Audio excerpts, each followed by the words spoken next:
Android ওয়ার্ল্ডের best flagship স্মার্টফোনগুলোর অন্যতম একটা হচ্ছে স্যামসাং গ্যালাক্সি S22 প্লাস, যে ফোনটা বাংলাদেশে অফিসিয়ালি লঞ্চ হয়েছে এবং গত প্রায় 2 মাস ধরে এইটা আমার ডেইলি ড্রাইভার হিসেবে ইউজ করছি।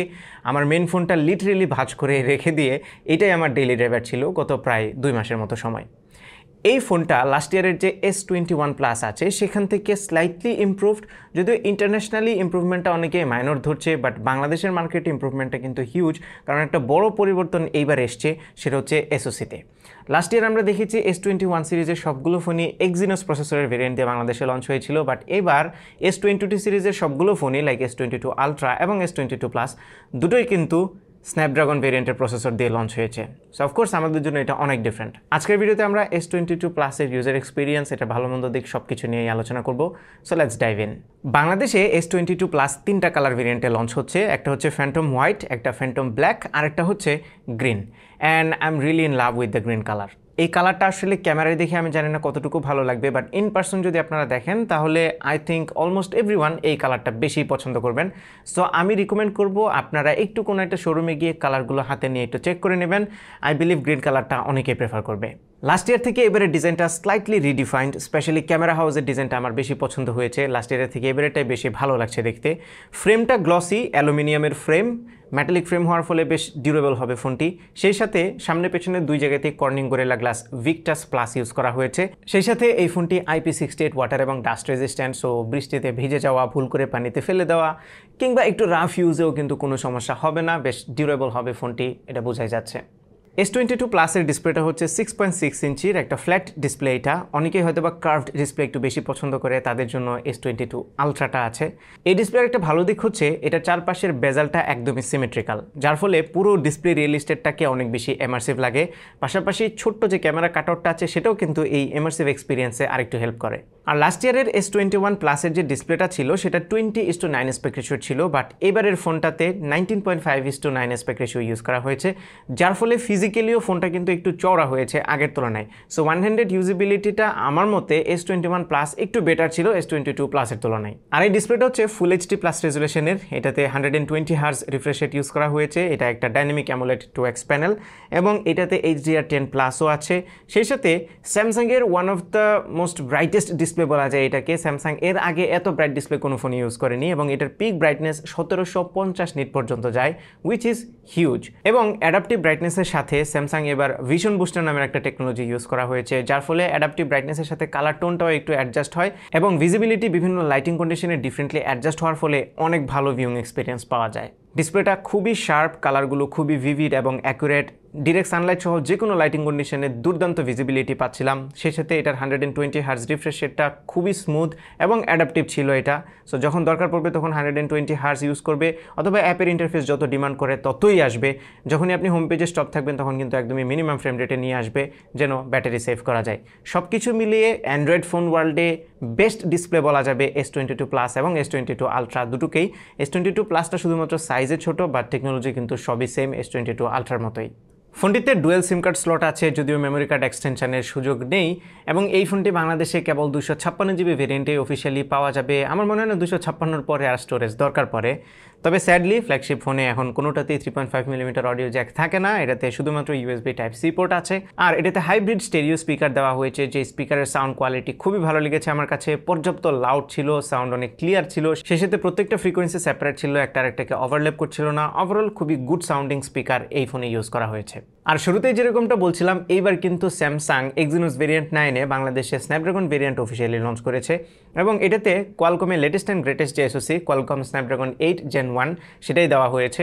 যদিও অনেকে ক্লেম করছে স্যামসাংয়ের নতুন যে এক্সিনোস এসওসি এক্সিনোস 2200 সেটাতে যে নতুন জিপিইউটা ইউজ করা হয়েছে সেটা নাকি কোয়ালকম স্ন্যাপড্রাগন 8 Gen 1 থেকে বেটার পারফর্ম করে।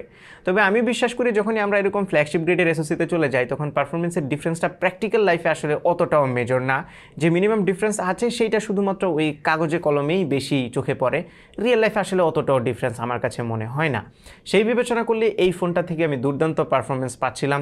অ্যাপ ওপেনিং ক্লোজিং খুবই স্ন্যাপি ছিল, খুবই রেসপন্সিভ ছিল এবং এটা দিয়ে যদি গেমিং পারফরমেন্সের কথা বলি সেটাও আপনারা যে কোনো হেভি গ্রাফিক্স গেম এটাতে থ্রো করতে পারেন এবং ম্যাক্সিমাম সেটিংয়ে মিনিমাম ফ্রেম ড্রপে আপনারা খেলতে পারবেন। Gaming performance was really impressive. যদিও এই ফোনের থার্মাল পারফরমেন্সটা আমার কাছে সো মনে হয়েছে, কারণ একটু গেম খেললে, হেভি মাল্টিটাস্কিং করলে অথবা জাস্ট ক্যামেরাটা অল্প সময় ওপেন রাখলে এটা প্রচণ্ড গরম হচ্ছিল। এবং ফ্ল্যাগশিপ ফোনগুলো যেগুলোতে একটু পাওয়ারফুল এসওসি থাকে সেগুলো একটু বেশি গরম হয়, আর আমাদের দেশ যেহেতু একটু ওয়ার্ম টেম্পারেচারের দেশ, এখন বর্তমানে গরম চলছে, সো এর ফলে আরও কিন্তু ফোনটি বেশি গরম হচ্ছিল। আমার মতে থার্মাল পারফরমেন্সটা স্পেশালি বডিতে যে টেম্পারেচারটা আসে এটা একটু এক্সেসিভ মনে হয়েছে। যদিও ফোনে খুব একটা থ্রটল আমি খেয়াল করিনি, মানে ফোন যে হ্যাং করবে, ল্যাগ করবে, গরম হয়ে গেলে এরকম সমস্যা একদমই ছিল না, বাট হিটটা হাতে আমি ফিল করতে পারছিলাম। আর স্যামসাংয়ের ফোনের এই ফ্লুইড পারফরমেন্স এবং গুড ইউজার এক্সপিরিয়েন্সের কৃতিত্ব কিছুটা এটার ইউআইকে দিতে হবে। এই ফোনটিতে স্যামসাংয়ের নিজস্ব One UI 4.1 ইউজ করা হয়েছে বেসড অন Android 12। Android 12-এর যে ইউনিক ফিচার্সগুলো আছে, for example theme customization, colour palette select করা, সেই সাথে Android 12-এর অন্যান্য ম্যাটেরিয়াল যে ডিজাইন কনসেপ্ট, সেটার সাথে One UI 4.1 খুব সুন্দরভাবে কমপ্লিমেন্ট করছে, যার ফলে এটার এক্সপিরিয়েন্সটা অসাধারণ ছিল। প্রত্যেকটা কাজই খুবই ইউজার ফ্রেন্ডলি ছিল, স্ন্যাপি ছিল। আমি One UI এর একদম ভক্ত হয়ে গিয়েছি, যেহেতু আমি ব্যক্তিগতভাবে স্যামসাংয়ের ফোন ইউজ করি এবং এটা ডিনাই করার কোনো ওয়ে নাই যে One UI is one of the best Android device out there. Battery সেকশনে এটাতে 4500 mAh সেল ইউজ করা হয়েছে। এটাতে 45 ওয়াটের ফাস্ট চার্জিং টেকনোলজি আছে, সেই সাথে 15 ওয়াটের QI ওয়্যারলেস চার্জিংও আছে। আর এই ফোনের ব্যাটারি ব্যাকআপ নিয়ে আমি হ্যাপি। এভারেজে 5.5 ঘন্টার মতো এসওটি আমি পাচ্ছিলাম এবং আমি একটু হেভি ইউজ করি। সকালবেলা চার্জ দিয়ে গেলে সন্ধ্যার দিকেও আমি দেখছিলাম অ্যারাউন্ড 20%-এর মতো চার্জ রয়েই যাচ্ছে। 120 হার্জ মানে adaptive refresh rate always on ছিল এবং আমি মোটামুটি হেভি কাজ করি। সো আমি যেহেতু পুরো দিন পার করতে পারছিলাম, আমার মনে হয় বেশিরভাগ মানুষই এটা দিয়ে ইজিলি ফুল ডে পার করতে পারবেন। এবার চলে আসি ক্যামেরায়। S22 প্লাসে অ্যান্ড্রয়েড ওয়ার্ল্ডের one of the best camera systems use করা হয়েছে, although not quite like the আলট্রাটা হচ্ছে সুপ্রিম, বাট এটার পেছনে যে 3টা ক্যামেরা আছে এটা অলমোস্ট এভরি সিচুয়েশনেই আপনাকে ভালো সাপোর্ট দেবে। সেই সাথে সামনে যে 10 মেগাপিক্সেলের সেলফি ক্যামেরাটা আছে সেটাও ভালো ছবি প্রডিউস করে। সো আমরা যদি একটু ইন্ডিভিজুয়ালি দেখি তাহলে পেছনে 50 মেগাপিক্সেলের প্রাইমারি ক্যামেরা দেওয়া হয়েছে, লাস্ট ইয়ার কিন্তু 12 মেগাপিক্সেলের সেন্সর দেওয়া হয়েছিল, সো এইবারের ক্যামেরাটা আপগ্রেডেড বলা যায়। সেই সাথে 12 মেগাপিক্সেলের একটি আলট্রাওয়াইড শুটার দেওয়া হয়েছে এবং 10 মেগাপিক্সেলের একটি 3x telephoto zoom lens use করা হয়েছে, যেটাতে OIS আছে, যার ফলে জুম করে ছবি তোলার সময়ও ফোন খুব বেশি শেক হয় না। প্রাইমারি ক্যামেরা ডেলেটেড ছবিগুলো খুবই ডিটেইলড এবং শার্প ছিল, মাঝে মধ্যে একটু বেশি শার্প মনে হচ্ছিল, বাট ছবিগুলো দেখতে খুবই সুন্দর লাগছিল, কালারগুলো খুবই অ্যাকুরেট ছিল। ডাইনামিক রেঞ্জের পারফরমেন্স ওয়াজ এক্সিলেন্ট অ্যাজ ওয়েল। আমি প্রায় সব ধরনের লাইটিং কন্ডিশনে অনেক ধরনের সাবজেক্টের ছবি তুলেছি এবং আমি প্রতিটা ছবি নিয়ে হ্যাপি হয়েছি এভরি টাইম।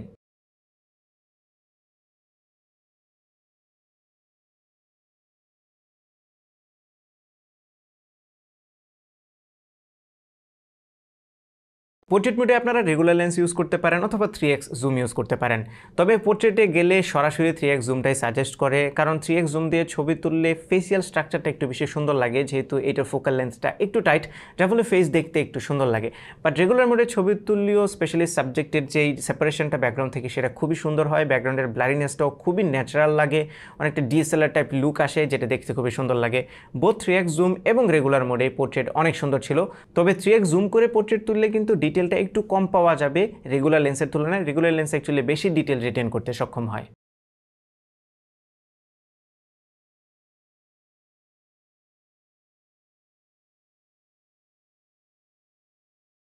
পোর্ট্রেট ছাড়া 3x জুম দিয়ে তোলা ছবিগুলো আমার কাছে বেশ সারপ্রাইজিং লেগেছে। ছবিগুলোতে ভালো ডিটেল থাকে, যদিও একটু ওভার শার্পনেস আমি মাঝে মধ্যে খেয়াল করেছি, আবারও একটু এক্সট্রা শার্পনেস এখানে ইন্ট্রোডিউস করানো হচ্ছিল মাঝে মধ্যে। এর বাইরে ছবির কালারগুলো কিন্তু রেগুলার লেন্স যেটা আছে সেটার সাথে সামঞ্জস্যপূর্ণ ছিল। অনেক ফোনেই দেখেছি জুম লেন্স থাকলে সেটার কালার খুবই ডিফারেন্ট হয়ে যায়, হোয়াইট ব্যালেন্স ডিফারেন্ট হয়ে যায়, বাট এটাতে আমি একটা কন্টিনিউইটি দেখেছিলাম ছবিতে, যে জিনিসটা ভালো লেগেছে। আলট্রাওয়াইড ক্যামেরাটা যদিও লাস্ট ইয়ারের ফোনে যে 12 মেগাপিক্সেলের সেন্সর ছিল সেটার মতোই পারফর্ম করছিল, রেগুলার মোডের মতো এতটা ডিটেল ক্যাপচার না করতে পারলেও ছবিগুলো দেখতে সুন্দর ছিল, ডাইনামিক রেঞ্জের পারফরমেন্স ভালো ছিল, কালারগুলোতে আবারও বললাম সবগুলোর সাথে সামঞ্জস্যপূর্ণ ছিল, কালার দেখতে খুবই সুন্দর লাগছিল, বেশ wide field of view capture করতে পারছিল। আলট্রাওয়াইডটা নিয়েও তেমন কোনো কমপ্লেন নেই। আর স্যামসাং এবারের S22 প্লাস বা S22 সিরিজের ক্যামেরাগুলোকে নাইট ফটোগ্রাফির জন্য একটু বেশি প্রমোট করছে এবং তারা ক্লেম করছে যে লো লাইটে এগুলোতে দুর্দান্ত ছবি পাওয়া যাবে। স্যামসাং যতটা ক্লেম করছে I would say not quite there, but of course low লাইটে খুবই ভালো মানের ছবি এই ফোনটা দিয়ে তোলা যায়। একদমই লো লাইটে চলে গেলে স্লাইটলি নয়েজ ইন্ট্রোডিউস করে, যদিও আপনার নাইট মোডে ছবি তুলে নয়েজটা রিডিউস হয়ে যায়, ছবিটা একটু বেশি ব্রাইট হয়, দেখতে সুন্দর লাগে, একটু স্যাচুরেটেড লাগে, যদিও পারফেক্ট বলবো না, বাট ইটস আপ দেয়ার। একদমই খুবই ডিসেন্ট কোয়ালিটির ছবি এটা থেকে আপনারা পাবেন।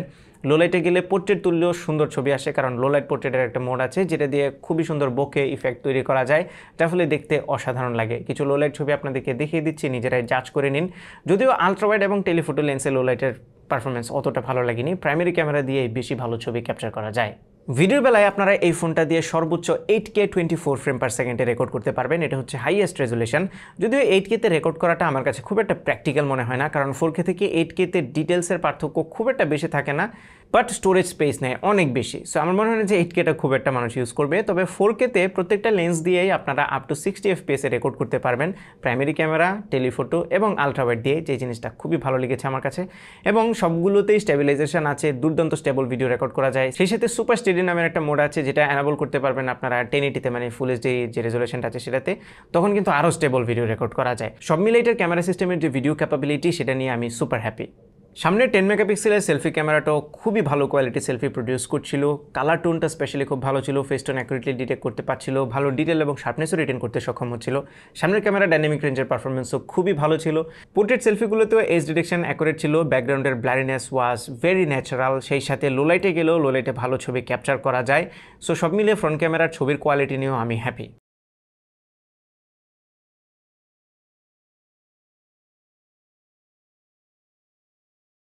আর সামনের ক্যামেরাটা দিয়েও আপনারা 4K up to 60 FPS video record করতে পারবেন। খুবই গুড কোয়ালিটির ভিডিও এটা দিয়ে আসে। যারা ফ্রন্ট ক্যামেরা দিয়ে ভ্লগ করতে পছন্দ করেন বা ফোন দিয়ে ভ্লগ করবেন, তাদের জন্য এটা কিন্তু অ্যাপ্রোপ্রিয়েট একটা সলিউশন হতে পারে।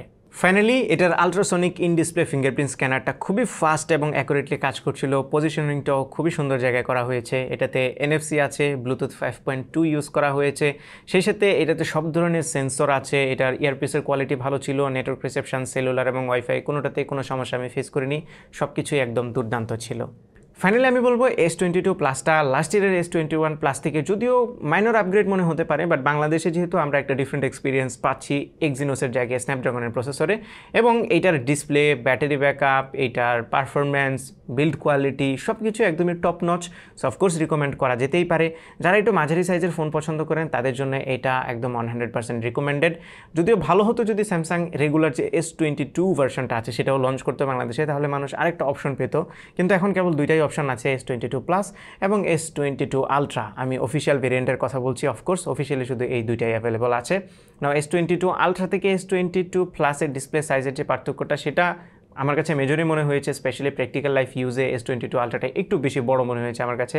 So the decision is up to you. যদি আপনার খুব বেশি বড় ডিসপ্লে হয় then go for the ultra version, আর যদি একটু মাঝারি সাইজের ডিসপ্লে পছন্দ হয় then go for the plus variant. And so far আমাদের কাছে এখনও যে ছোটো ভেরিয়েন্টটা S22 রেগুলার S22 সেটা এখনও আসেনি।